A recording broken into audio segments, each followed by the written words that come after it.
जय गुरु जी। संगत जी यहाँ पर आज विस्पी और रतु हमें बता रहे हैं कि अगर हम ईश्वर से प्रार्थना करेंगे और अपना विश्वास ईश्वर पर बनाकर रखेंगे और एक नेक जीवन जीने की कोशिश करेंगे ना संगत जी, तो ईश्वर की जो हमारी प्रार्थना की हुई ईश्वर तक पहुँचेगी ना संगत जी, वो चमत्कार अवश्य करेगी, क्योंकि हम ईश्वर के बताए हुए रास्ते पर चलने का प्रयास कर रहे हैं संगत जी। इसलिए हमें बताया जा रहा है कि प्रार्थना हमें किस तरीके से करनी है संगत जी। आज हमें ये बताया जा रहा है कि जब भी हम प्रार्थना करने लगें तो संगत जी हमें पूरी तरीके से एकाग्र होकर ही प्रार्थना करनी चाहिए। संगत जी हम जो अपना रोजाना जीवन में प्रार्थना करते हैं ना संगत जी, वो बता रहे हैं कि वो बहुत लंबी लंबी प्रार्थनाएं होती हैं जो हम करने के लिए बैठ जाते हैं और उनसे हमारा मन जो है वो एकाग्र नहीं हो पाता और हमारा मन इधर उधर भटकने लगता है। तो संगत जी वो कह रहे हैं कि अगर आप ऐसे बैठ जाते हो, मान लो आपके मन में कोई पूर्ण भक्ति नहीं है और ना ही आपको पूरी तरीके से एकाग्रता फील हो रही है और ना ही आपके मन में एक निष्ठा भाव से आप बैठ रहे हैं, बस जस्ट ऐसे ही पुस्तक में से पढ़ पढ़ के प्रार्थनाएं करते जा रहे हैं, तो संगत जी वो बता रहे हैं कि ये पुस्तक पढ़ना बिल्कुल इस तरीके से ही है कि जैसे कि आप एक उपन्यास पढ़ रहे हैं, बस जस्ट ऐसे उपन्यास पढ़ने के बराबर ही है संगत जी वो सब कुछ। तो इसलिए वो कह रहे हैं कि हमें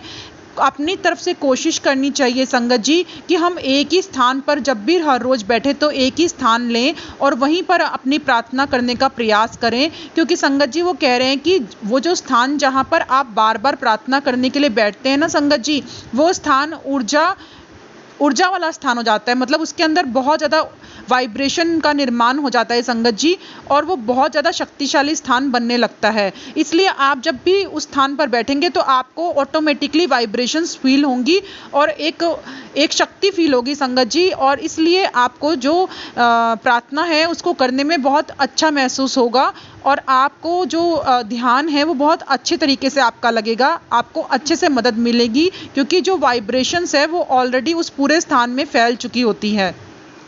संगत जी वैसे वो बता रहे हैं कि हर एक जगह ही ईश्वर की ही जगह है, मतलब ऐसा नहीं है कि ईश्वर कहीं नहीं है, आपको एक पर्टिकुलर जगह पर ही ईश्वर मिलेंगे। पर संगत जी वो कह रहे हैं कि आपको ज़्यादातर कोशिश करनी चाहिए कि आप एक स्थान पर बैठकर ही प्रार्थना करें। पर संगत जी यहाँ पर वो ये भी बता रहे हैं कि आप अगर अपनी संक्षिप्त कुछ छोटी छोटी प्रार्थनाएं करते हैं तो वो तो आप यात्रा करते समय भी करते रहना चाहिए, आपको कोई भी ऐसा कुछ रूल नहीं है कि आपको एक ही जगह पर बैठकर ही करना है। पर संगत जी यहाँ पर कोशिश करने के लिए बोला जा रहा है कि जब भी आप एक जगह निश्चित कर लेते हैं अपने घर में कि हाँ हमें यहाँ पर बैठकर ही प्रार्थना करनी है, तो उस स्थान को आपको एक बनाने की कोशिश करनी है। पर इसके अलावा आप जहाँ भी ईश्वर को खोजेंगे, जहाँ भी ईश्वर के लिए प्रार्थना करेंगे, तो संगत जी वो कह रहे हैं आपकी प्रार्थना अवश्य स्वीकार करी जाएगी। बस आपको कोशिश करनी है कि आप पूरी आस्था से बैठें। जब भी आप प्रार्थना करने लगें, चाहे आप ट्रैवल भी कर रहे हैं संगत जी वो कह रहे हैं तब भी आप प्रार्थना आराम से कर सकते हैं,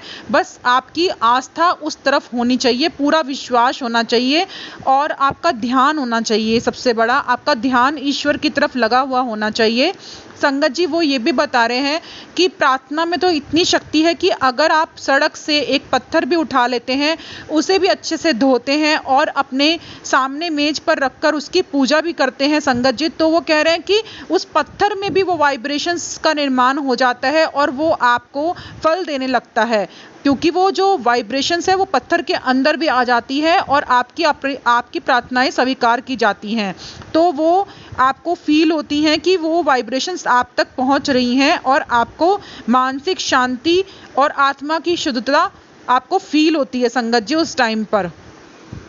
संगत जी अब वो हमें बता रहे हैं कि जीवात्मा जगत में शादियां नहीं होती, पर संगत जी वो कह रहे हैं कि धरती पर जो है बच्चों की सुरक्षा के लिए मनुष्य ने विवाह की परंपरा चलाई, क्योंकि संगत जी यहाँ पर देखा गया कि बच्चों की जिम्मेवारियाँ कोई भी लेने को तैयार नहीं था, इसलिए विवाह जरूरी हो गया संगत जी, क्योंकि ताकि जब भी बुढ़ापा आए तो पति पत्नी एक दूसरे का सहारा बन पाए, और अगर हमने अगर बच्चे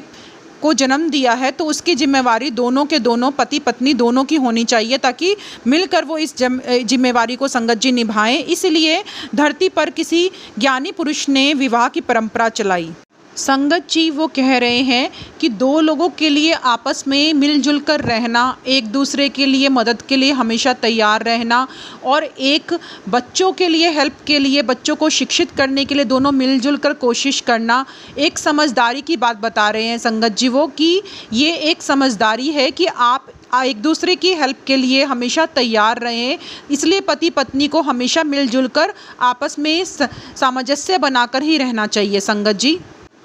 संगत जी, जो इंसान का दिमाग है वो बिल्कुल उसी तरीके से काम करता है जैसे फ़ोन, रेडियो या टीवी। संगत जी, संदेश हम इस तरीके से अपने दिमाग से दूसरे दिमाग तक भेज सकते हैं संगत जी। संगत जी वो कह रहे हैं कि हमारे सबके अंदर संदेश भेजने की और संदेश पाने की दोनों ही शक्तियाँ होती हैं, पर कुछ लोगों के अंदर संदेश भेजने की शक्ति ज़्यादा विकसित होती है और संदेश प्राप्त करने की शक्ति बहुत ही कम होती है। तो संगत जी, वहाँ पर फिर तकलीफ़ ये होती है कि जीवात्मा जगत जो है, अगर वो हमें संदेश भेज रहा है और अगर हमारे अंदर सुनने की शक्ति बहुत कम है, तो वो अपनी गाइडेंस हमें अच्छे तरीके से नहीं भेज पाते। इसलिए संगत जी वो कह रहे हैं कि वहाँ पर उनको दिक्कत महसूस होती है। पर संगत जी, कई बार वो कह रहे हैं कि दोनों ही शक्तियाँ कुछ लोगों के अंदर अच्छे से विद्यमान होती हैं और वो संदेश प्राप्त भी बहुत अच्छे से कर लेते हैं और संदेश भेज भी बहुत अच्छे से देते हैं। संगत जी वो कह रहे हैं कि ज़्यादातर लोग ऐसे होते हैं जिनमें मानसिक और अलौकिक शक्तियाँ अच्छे से विद्यमान होती हैं, पर संगत जी वो कह रहे हैं कि आप उस शक्ति का उपयोग किस तरीके से करते हैं, अच्छे काम के लिए या बुरे काम के लिए, ये टोटली आप पर निर्भर करता है कि आप खुद को बर्बाद करते हैं या खुद को ऊपर के लेवल तक ले जाकर खुश रखते हैं संगत जी। संगत जी, धरती पर ऐसा कोई व्यक्ति नहीं है जो बिल्कुल साफ़ सुथरा हो और जिसने कभी कोई पाप ना किया हो। संगत जी वो कह रहे हैं कि हर कोई धरती पर पाप करता है, चाहे उसका लेवल कुछ भी हो। कोई ज़्यादा पाप करता है, कोई सीमाएं ही लांघ देता है पाप की, कोई थोड़ा छोटा मोटा पाप करता है, पर सब संगत जी सब कुछ ना कुछ लेवल पे पाप जरूर करते हैं। संगत जी वो कह रहे हैं कि इसीलिए हमें कर्मों का फल जरूर चुकाना ही पड़ता है, क्योंकि संगत जी जब हमें पाप हम कर बैठते हैं तो उसका फल हमें कर्मों के जरिए भुगतना ही पड़ता है, अपना हिसाब यहाँ पर देना ही पड़ता है। तो संगत जी, हमें सज़ा से कोई उस टाइम पर बचा नहीं सकता कि हाँ अब हमें कोई भी सज़ा, हमने पाप कर लिया पर हमें कभी कोई सज़ा ना मिले। संगत जी वो कह रहे हैं कुछ लोगों की मदद करने से उनको भी इनकार करना पड़ता है। उसका रीज़न यही है संगत जी कि वो पाप की सीमाएं बिल्कुल लांघ देते हैं संगत जी। तो संगत जी वो कह रहे हैं कि कई बार ऐसा होता है कि वो भी मना कर देते हैं उनकी मदद करने से, यानी जीवात्मा जगत से भी उनके लिए कोई मदद नहीं होती। संगत जी वो कह रहे हैं कि जीवात्मा जगत से भी मदद उनको मिलती है जो भले और निर्दोष लोग होते हैं, जिनको जो बुरे लोग हैं वो धरती पर प्रताड़ित कर रहे होते हैं संगत जी, उनके लिए वो हेल्प करना चाहते हैं जीवात्मा जगत से। संगत जी वो कह रहे हैं कि अगर आपकी कभी हेल्प नहीं हो रही है ना, तो अपने आप को टटोलो, अपने आप को जानने की कोशिश करो कि आपने कौन कौन से पाप किए हैं, और उनके लिए सच्चे मन से अगर आप पश्चाताप करते हो तो संगत जी वो कह रहे हैं कि भविष्य में आपको भी मार्गदर्शन दिया जाएगा। संगत जी, पर वो कह रहे हैं कि हमारा पश्चाताप पूरे मन से होना चाहिए और हमें ये कोशिश करनी है कि हम आगे कभी भी कोई भी पाप ना करें। संगत जी वो कह रहे हैं कि हमें अपनी तरफ से अच्छा बनने की पूरी कोशिश करनी है ताकि ईश्वर की तरफ से हमें मदद मिल सके संगत जी। संगत जी, अब आज हमने ये जाना कि हमें प्रार्थना जब करनी है ना संगत जी, तो हमें गुरु जी की प्रार्थना करते समय ये ध्यान रखना है कि हमें घंटों घंटों बैठ के अगर हमारा ध्यान नहीं लग रहा है तो उस प्रार्थना करने का हमारा कोई फल नहीं है संगत जी। इसलिए जब भी हम प्रार्थना करने बैठे, सिमरन पे बैठे, ध्यान में बैठे, शब्द गुरबाणी लगा के बैठे, सत्संग में बैठे, तो हमेशा हमारा ध्यान उसी तरफ होना चाहिए संगत जी, यानी पूरे ध्यान से हमें बैठना है। कोई भी अपने कोशिश करनी है कि हम अपना ध्यान एक ही जगह पर उसी सिमरन और शब्द में लगाकर बैठे। संगत जी वो कह रहे हैं बहुत लंबी लंबी प्रार्थना करने का कोई भी फल नहीं है। अगर आप पूरी निष्ठा से, पूरे विश्वास से, पूरा ध्यान लगाकर नहीं बैठ रहे हैं संगत जी, तो वो कह रहे हैं कि आपको चाहे थोड़ी देर के लिए ही ध्यान लगाएं, चाहे थोड़ी देर के लिए ही कोशिश करें अपने मन को एकाग्र करने की, कम से कम हमें कोशिश करनी है कि हम पूरी निष्ठा और पूरे विश्वास के साथ बैठें संगत जी। तो उस थोड़ी देर की हुई प्रार्थना का भी संगत जी वो कह रहे हैं बहुत बड़ा फल है संगत जी। और संगत जी हमें आज ये भी बताया गया है कि हमें पति पत्नी को एक दूसरे का ध्यान पूरे अच्छे से रखना है, अपने बच्चों का ध्यान अच्छे से रखना है और खुशी खुशी जीवन व्यतीत करने की कोशिश करनी है। एक दूसरे की हेल्प हमेशा करते रहने की कोशिश करनी है संगत जी। संगत जी जैसे कि गुरु जी के वचन में भी बताया गया है कि पति पत्नी का ध्यान रखे तो पत्नी पति का ध्यान रखे। तो संगत जी यही सब हमें बताया जा रहा है कि हमें आपस में अच्छे से रहने की कोशिश करनी है और अपना जीवन अच्छे से जीने की कोशिश करनी है।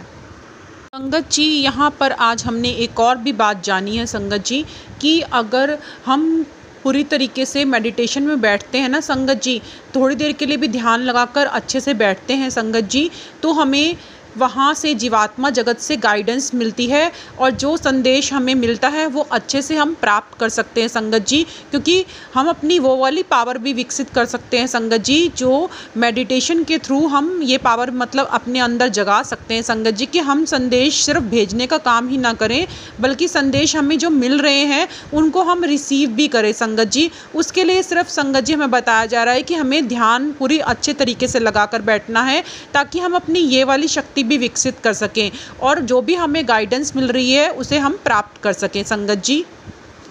और जो ईश्वर हमें मदद दे रहा है संगत जी उसको हम पूरे अच्छे तरीके से ले सकें और अपनी प्रॉब्लम का सल्यूशन प्राप्त कर सकें संगत जी। संगत जी कई बार हमारे मन में आता है ना कि हमने तो कभी गुरुजी कोई पाप नहीं किया तो हमें किस बात की किस कर्मों की सज़ा मिल रही है। तो संगत जी आज हमने जाना कि हर व्यक्ति पाप कर रहा है,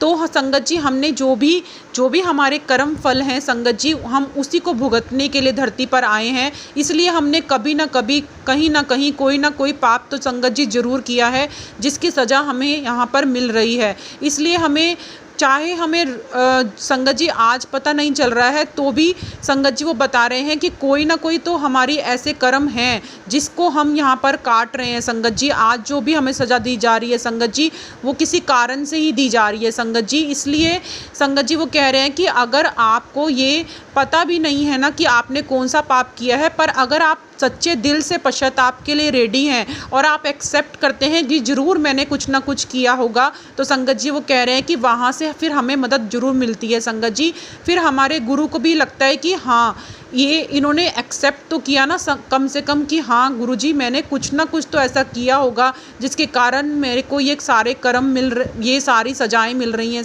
गुरुजी। तो इसी कारण संगत जी हमें एक्सेप्ट ज़रूर करना है कि हमने कुछ जो गलतियाँ की हैं वो दिल से हमें स्वीकार करनी है संगत जी। तो हमारे वहाँ पर हमारी फिर संगत जी मदद ज़रूर मिलती है हमें। तो किसी न किसी तरीके से हमें जो गुरुजी हैं वो मदद ज़रूर भेजते हैं संगत जी। इसलिए सिर्फ हमें स्वीकार करना है संगत जी। संगत जी दिल से किया हुआ पश्चाताप वहाँ पे भी स्वीकार होता है संगत जी, यही हमें बताया जा रहा है। पर संगत जी इसके साथ में पश्चाताप करने के साथ साथ हमें ये भी ध्यान रखना है कि आगे के कर्म हम बहुत ध्यान से करें, कभी किसी का दिल ना दुखाएं, कभी कोई गलत काम ना करें और ध्यान रखें कि हमें अपना जीवन ईश्वर के रास्ते पर चलते हुए जीना है संगत जी। बहुत ध्यान से अपने कर्मों का ध्यान रखना है संगत जी। इसीलिए संगत जी कहा जा रहा है कि अगर हम पश्चाताप कर रहे हैं और प्लस अच्छा जीवन जीने की कोशिश कर रहे हैं संगत जी और ध्यान रखकर ईश्वर के रास्ते बताए हुए रास्ते पर चलने का प्रयास कर रहे हैं, तो संगत जी हमें कहा जा रहा है फिर हमारे जो कर्म हैं वो काटने में गुरुजी हमारी सहायता जरूर करेंगे संगत जी। फिर हमें मदद जरूर मिलेगी संगत जी। इसलिए संगत जी हमें अपने कर्मों का ध्यान रखना है संगत जी। तो आज हमने बहुत अच्छी नॉलेज ली संगत जी। तो संगत जी इस नॉलेज को आप ज़रूर शेयर करना संगत जी। गुरुजी कहते हैं संगत जी सत्संग सुनन वाले दा भी कल्याण ते सत्संग सुनान वाले दा भी कल्याण। तो संगत जी हमें सबको कल्याण का हिस्सेदारी बनना है संगत जी और सत्संग को ज़रूर शेयर करना है संगत जी। जय गुरु जी संगत जी। संगत जी अब आप जानना चाहोगे कि ये विस्पी और रत्तू कौन है संगत जी, कहाँ से हमें ये गाइडेंस मिल रही है और हमें क्या बताया जा रहा है, क्यों बताया जा रहा है संगत जी। तो अगर आप ये सब जानना चाहते हैं संगत जी तो डे 1 वाले सत्संग से सुनना स्टार्ट करना संगत जी। उसका लिंक मैंने डिस्क्रिप्शन बॉक्स में डाल दिया है संगत जी, आप वहाँ से चेक कर सकते हैं। जय गुरु जी संगत जी, शुक्राना गुरु जी।